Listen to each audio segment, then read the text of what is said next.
2022 Lexus S350 review. Now more reasons to buy. The verdict. A new touchscreen for multimedia and vehicle controls makes the 2022 Lexus S350 a much better option than previous versions. Versus the competition.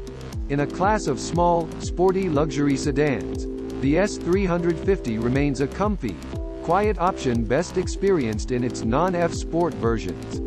Incremental changes have kept the Lexus S sedan fresh since its 2019 model year redesign, including a 4-cylinder, all-wheel drive S250 in 2021. But the 2022 S is the best version yet, and it didn't take an entire redesign or even a significant refresh to get there. All it took was a touchscreen. Finally, a touchscreen. Over years and through generations of Lexus S sedans, drivers primarily controlled the car's multimedia and other features through a wonky touchpad controller or a polarizing joystick.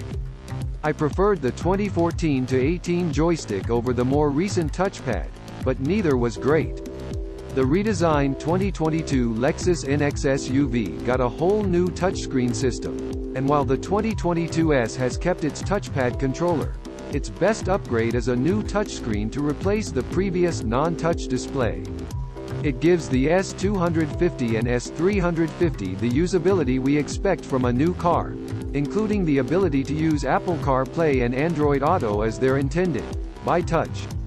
Apple CarPlay even stretches across the whole screen, which isn't a given with the proliferation of large screens in cars these days.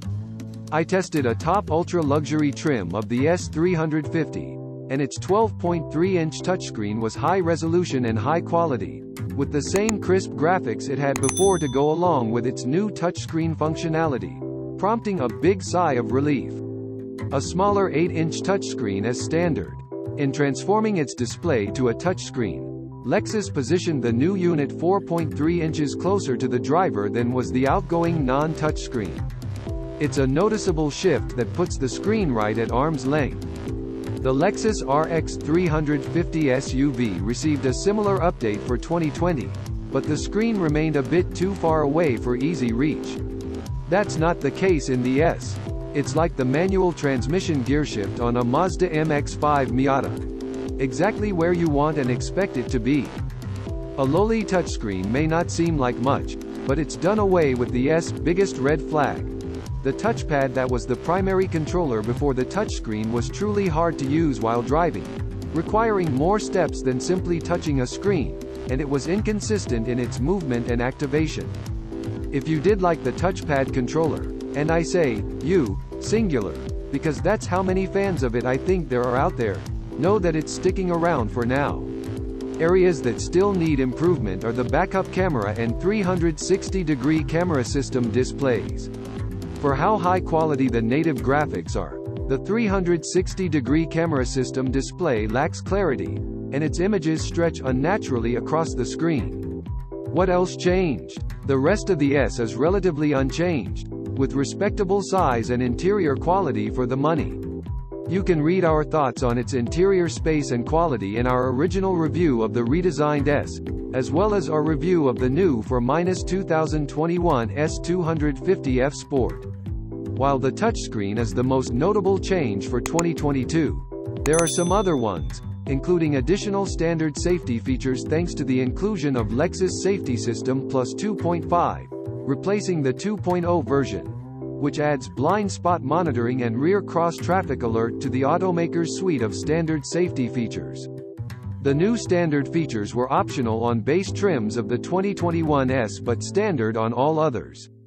Other additions to Lexus Safety System Plus 2.5 include camera and radar enhancements that open up some newly available functions, including intersection turning assist. In certain situations, this feature can identify an oncoming car or pedestrian and apply pre-collision system warnings and intervention. The adaptive cruise control feature adds curve speed reduction to slow the vehicle through tight curves, and the lane centering function is said to have better course recognition than the past version.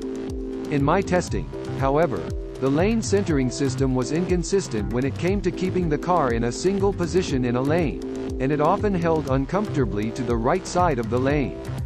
The brake pedal is larger, and the brake system's master cylinder and brake booster have been updated for more linear brake pedal feel and response.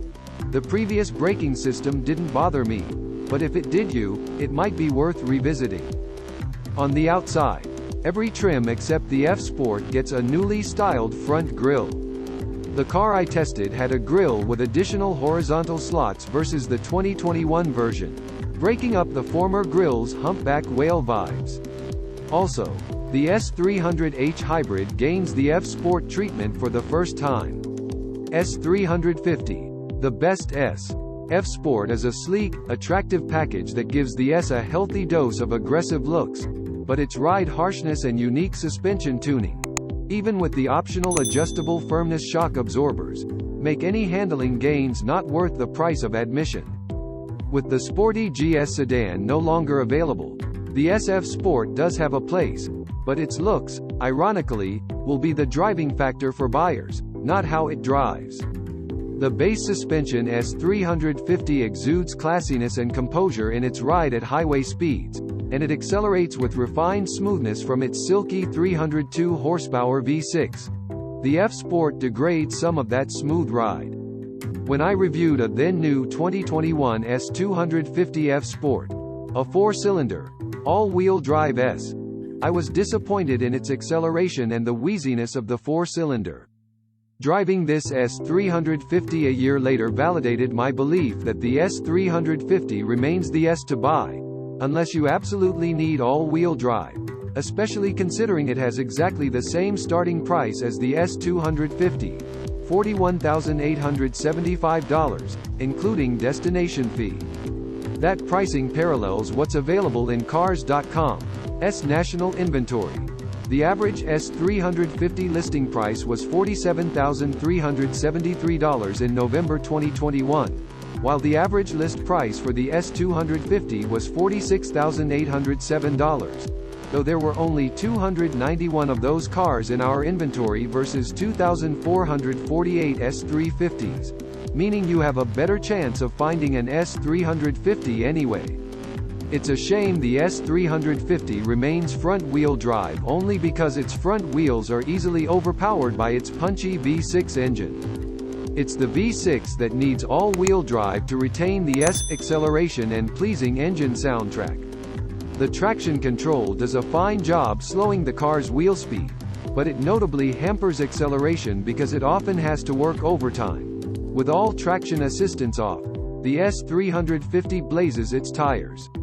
Given my complaints about the V6's limited traction, it may sound contradictory to say I prefer the S350 over the S250 AWD. Easy enough solution, right?